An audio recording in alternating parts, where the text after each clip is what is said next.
नमस्कार सभी को। आज हम ऊर्जा के बारे में अध्ययन करेंगे। ऊर्जा, जिसको अंग्रेजी में एनर्जी भी कहा जाता है, कार्य करने की जो क्षमता होती है उसे ऊर्जा कहते हैं। ऊर्जा जो है वो अदिश राशि है और कार्य और ऊर्जा जो होते हैं वो एक दूसरे के समतुल्य होते हैं, यानी कि कार्य और ऊर्जा का जो मान जो होता है वो बराबर होता है। कार्य की तरह ही ऊर्जा का जो मात्रक होता है वो एमकेएस पत्ती में जूल होता है और सीजीएस पत्ती जो होती है उसमें अर्ग होता है। और एक जूल जो है वो 10 की पावर 7 अर्ग के बराबर होता है। ऊर्जा जो होती है उसके भिन्न भिन्न रूप होते हैं, जैसे गतिज ऊर्जा, स्थितिज ऊर्जा, विद्युत ऊर्जा, पवन ऊर्जा, सौर ऊर्जा, नाभिकीय ऊर्जा, चुंबकीय ऊर्जा, तापीय ऊर्जा, गुरुत्वीय ऊर्जा, पेशीय ऊर्जा आदि। तो ये ऊर्जा के भिन्न भिन्न रूप हैं। ऊर्जा के व्यावसायिक मात्रक की अगर बात करें, मतलब ऊर्जा का वह मात्रक जो प्रोफेशनली कमर्शियली जो यूज होता है, व्यावसायिक रूप से जिसका उपयोग किया जाता है, वो होता है यूनिट। और यूनिट जो होता है उसको किलोवाट घंटा KWH भी कहते हैं। एक यूनिट जो होता है वो 1 किलोवाट घंटा 1 KWH के बराबर होता है।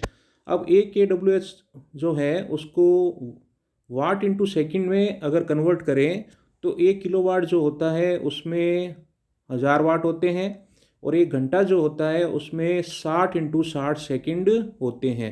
तो इसको जब हल किया जाता है तो ये आता है 3.6 × 10 की पावर 6 वाट इंटू सेकेंड। तो इस प्रकार से हमने किलोवाट घंटा जो है KWH जो है उसको वाट इंटू सेकेंड में तो कन्वर्ट कर लिया है।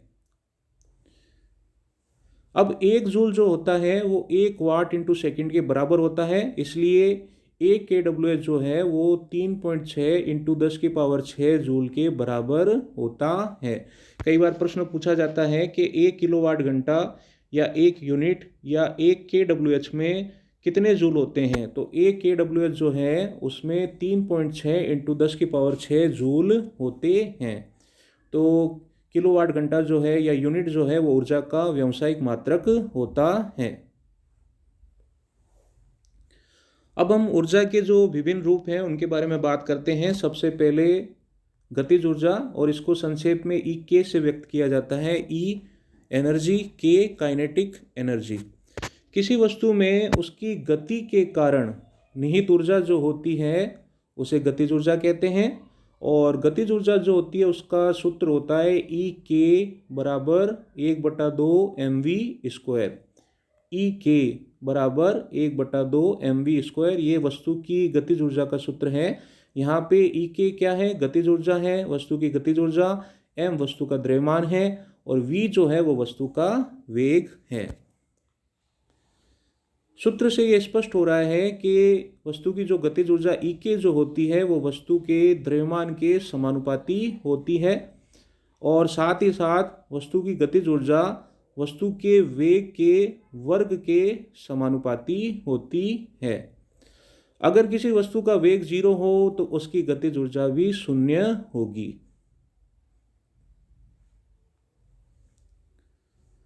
स्थितिज ऊर्जा ईपी, इसे ईपी से संक्षेप में व्यक्त किया जाता है। ई से एनर्जी, पी से पोटेंशियल एनर्जी। किसी वस्तु में उसकी स्थिति या अवस्था के कारण निहित ऊर्जा जो होती है उसे स्थितिज ऊर्जा कहते हैं। तो किसी वस्तु की स्थिति या अवस्था के कारण उस वस्तु में जो ऊर्जा होती है उसे स्थितिज ऊर्जा कहते हैं। और भिन्न भिन्न क्षेत्रों में स्थितिज ऊर्जा जो होती है उनके सूत्र और उनकी व्याख्या जो होती है वो अलग अलग होती है। उदाहरण के लिए गुरुत्वीय क्षेत्र, गुरुत्वाकर्षण क्षेत्र जो होता है उसमें स्थितिज ऊर्जा जो है उसका सूत्र जो है वो हम ज्ञात करते हैं। अगर कोई वस्तु पृथ्वी से h ऊंचाई पर स्थित है तो वस्तु की स्थितिज ऊर्जा होगी Ep बराबर mgh। Ep बराबर mgh। तो गुरुत्वीय क्षेत्र में वस्तु की जो स्थितिज ऊर्जा होती है उसका सूत्र होता है Ep बराबर mgh। यहाँ पे h ऊंचाई है, Ep जो है वो स्थितिज ऊर्जा है, m वस्तु का द्रव्यमान है और g जो है वो गुरुत्वीय त्वरण है।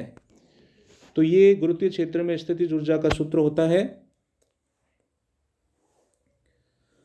अब अगर स्प्रिंग की गति में स्थितिज ऊर्जा के बारे में बात करें, या जो घड़ी का जो पेंडुलम जो होता है उसकी गति में अगर स्थितिज ऊर्जा की बात करें, या जो सरल लोलक जो होता है उसकी गति में स्थितिज ऊर्जा की अगर बात करें, तो ये सभी जो गतियां हैं वो सरल आवर्त गति हैं। तो सरल आवर्त गति जो होती है उसमें स्थितिज ऊर्जा का सूत्र होता है EP बराबर 1/2 kx²। EP बराबर 1/2 kx²। यहाँ पे EP जो है वो स्थितिज ऊर्जा है, K जो है वो स्प्रिंग नियतांक है या नियतांक है, मतलब इसका मान जो होता है वो नियत होता है, और x जो है वो वस्तु का अपनी साम्य अवस्था या मूल अवस्था से विस्थापन है। तो ये सरल आवर्त गति में, सरल लोलक की गति में, या पेंडुलम की गति में, या स्प्रिंग की जो गति होती है उसमें स्थितिज ऊर्जा का सूत्र है EP बराबर 1/2 kx²। अब किसी वस्तु द्वारा जो किया गया कार्य जो होता है उसकी गतिज ऊर्जा में परिवर्तन के बराबर होता है। इसे कार्य ऊर्जा प्रमेय भी कहते हैं। कार्य ऊर्जा प्रमेय। कार्य ऊर्जा प्रमेय क्या है? कार्य ऊर्जा प्रमेय है कि किसी वस्तु द्वारा किया गया कार्य जो होता है उसकी गतिज ऊर्जा में परिवर्तन के बराबर होता है, यानी कि W बराबर डेल्टा K।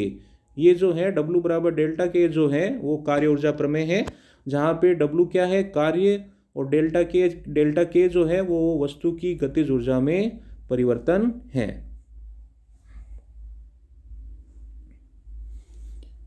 अब हम शक्ति के बारे में बात करेंगे। शक्ति, और जिसको इंग्लिश में पावर कहते हैं। कार्य करने की जो दर होती है उसे शक्ति कहते हैं, और शक्ति जो होती है वो भी एक अदिश राशि है।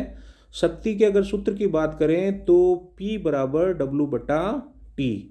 तो शक्ति बराबर P बराबर W/T, जहाँ पर P जो है वो शक्ति है, W जो है वो कार्य है, और T जो है वो समय है। तो कार्य करने की जो दर होती है उसे शक्ति कहा जाता है। शक्ति का मात्रक जो होता है वो वाट होता है, और 1 वाट जो है वो 1 जूल प्रति सेकंड के बराबर होता है। और शक्ति का एक बड़ा मात्रक है हॉर्स पावर या अश्व शक्ति। तो एक अश्व शक्ति या हॉर्स पावर जो है वो 746 वाट के बराबर होता है। तो प्रश्न अगर पूछा जाए कि एक हॉर्स पावर या एक अश्व शक्ति में कितने वाट होते हैं, तो एक हॉर्स पावर में या एक अश्व शक्ति में 746 वाट होते हैं। अगर शक्ति की दूसरी परिभाषा के बारे में बात करें तो शक्ति की दूसरी परिभाषा है कि ऊर्जा रूपांतरण की जो दर होती है उसको भी शक्ति कहा जाता है, क्योंकि किसी वस्तु का जो कार्य और जो ऊर्जा जो होती है वो एक दूसरे के समतुल्य होते हैं। इसलिए शक्ति की दूसरी परिभाषा होगी ऊर्जा रूपांतरण की दर जो होती है उसको भी शक्ति कहा जाता है। तो इस प्रकार से हमने जो ऊर्जा जो होती है उसके बारे में विस्तार से अध्ययन किया। तो जय हिंद, जय भारत, धन्यवाद।